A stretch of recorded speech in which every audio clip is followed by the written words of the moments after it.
pinapangako ko po nandito sa harapan natin ang mahal nating Governor, wala pong kukuha sa lupa nyo, walang magka-claim sa lupa nyo, wala pong magpapaalis sa lupa nyo. Pag may mag-claim, sabihin nyo po sa akin, i-report nyo po sa akin. Yan po ang design ng ating food park. Sa wakas, lumabas na siya. At nasabi pa nila na hindi ko daw alam ang role ng mayor.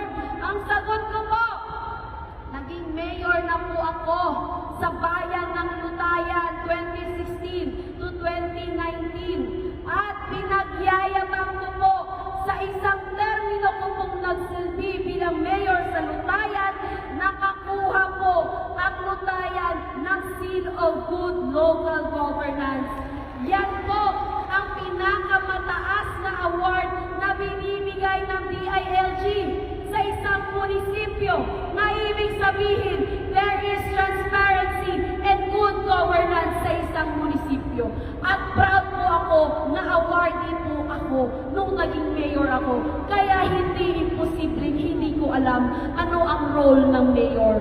At kahit ano pa man ang isyong ibato nila sa akin, kahit ano pa man ang paninirang sabihin nila, kahit ano pa ang propagandang paninirang pinagkakalat nila sa akin, ang sagot ko lang lagi, di ba?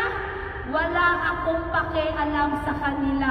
Dahil ang importante lamang po sa akin ay kayong kapamilya na naniniwala sa kapamilya, sa aming kakayahang magserbisyo. Nandyan kayo, kaya kami